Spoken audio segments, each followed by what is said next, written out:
जर मी तुम्हाला आता सांगितलं आठवड्याचे 4 दिवस काम करा आणि 3 दिवस मस्त आराम करा, सुट्ट्या एन्जॉय करा आणि हो महत्त्वाचं म्हणजे त्यासाठी पगारातून कोणतेही पैसे कट होणार नाहीयेत. तुम्ही म्हणाल काय जोक करते, हे तर भारतात शक्यच नाही, इम्पॉसिबल, होऊच शकत नाही.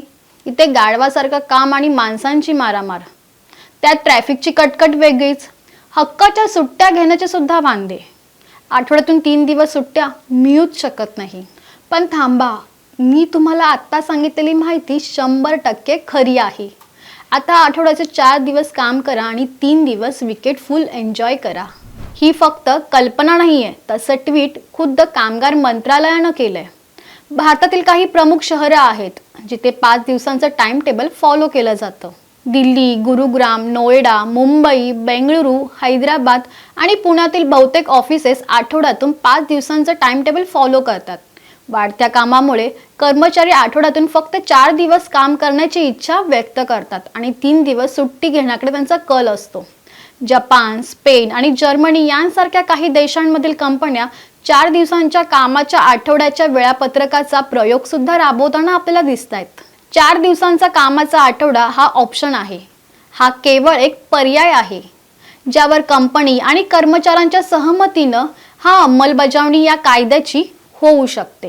कामगार कायद्यांमध्ये झालेल्या बदलामुळे भारतात 4 दिवसांचा कामाचा आठवडा सुरू होईल का असा प्रश्न निर्माण होतोय.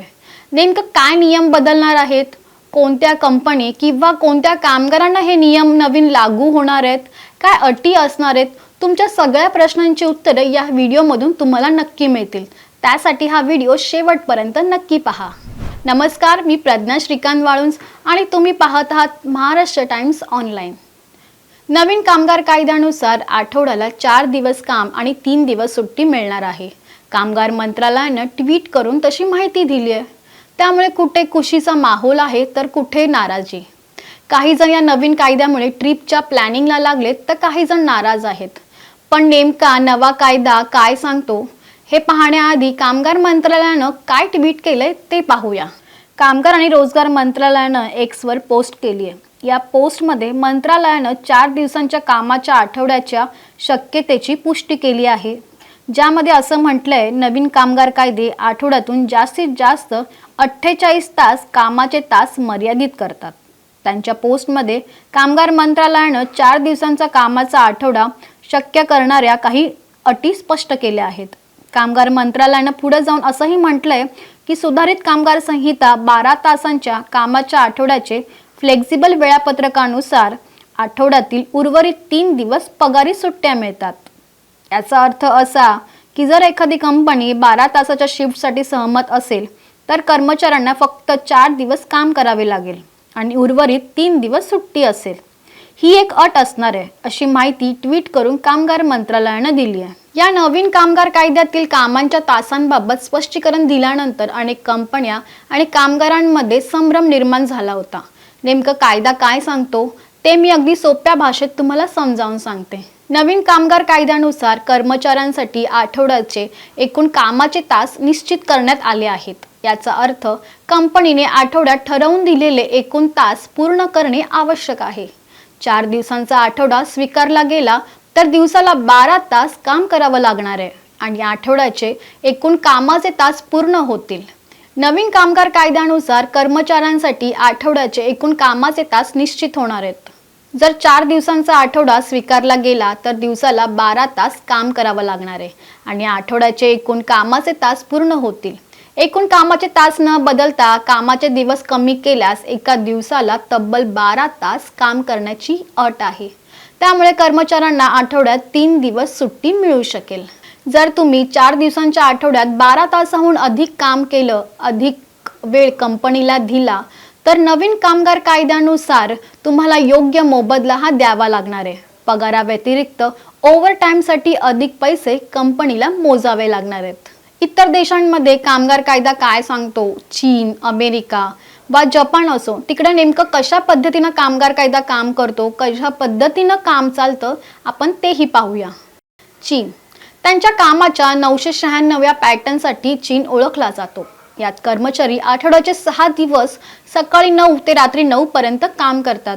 जपानमध्ये काही मोठ्या कंपन्यांनी 4 दिवसांचा आठवडा लागू केला असून कर्मचाऱ्यांचं क्वालिटी काम वाढल्याचं दिसून आलंय. ओव्हरटाईम म्हणजे अतिरिक्त काम करण्यासाठी पैसे न मिळणं ही जपानमध्ये सामान्य गोष्ट मानली जाते. जपानी लोक कामाकडे सामाजिक कार्य म्हणून पाहतात, अशी काही वेबसाईटनुसार माहिती मिळते.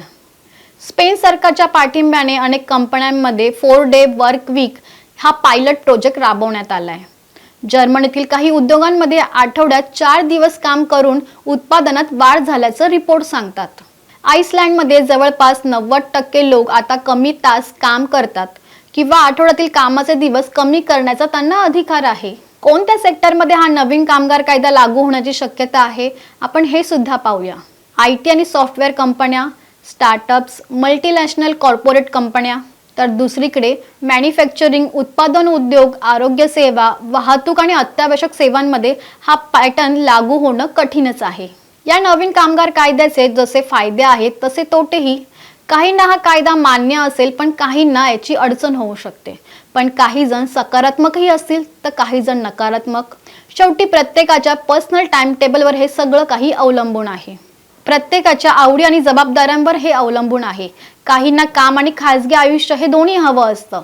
हे त्यांना चांगलं मॅनेज करताही येतं किंवा बॅलन्स करताही येतं असं म्हणूया. पण काहींना हे जमत नाही. काहींना खासगी आयुष्याकडे जास्त कल असतो.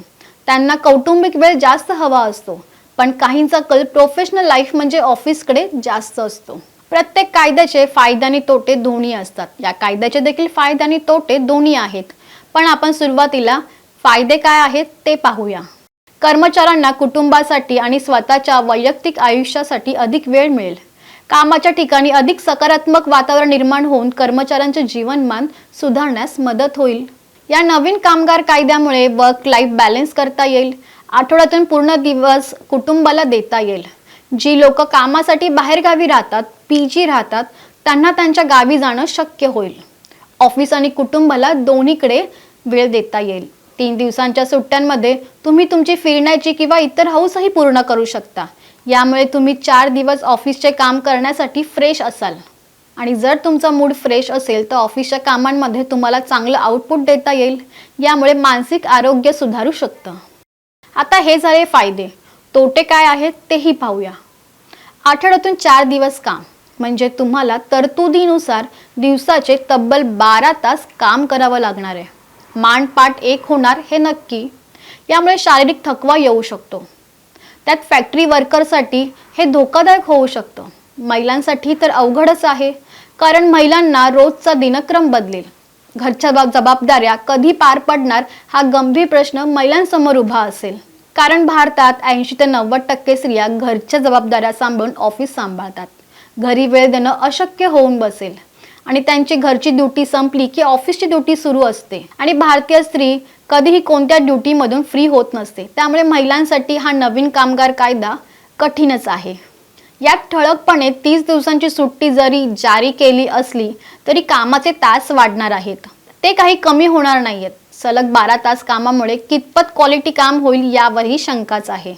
थोडक्यात काय, सरकारने 4 दिवस काम आणि 3 दिवस सुट्ट्या हे काही कंपल्सरी केलं नसलं तरी हा फक्त एक पर्याय आहे. कंपनी आणि कर्मचारी हा दोघांचा हा प्रश्न आहे. यावर तुमचं मत काय हे आम्हाला कॉमेंट बॉक्समधून नक्की कळवा. जाता जाता एक आठवण, महाराष्ट्र टाइम्स आमच्या YouTube चॅनलला सबस्क्राईब केलं नसेल तर नक्की करा.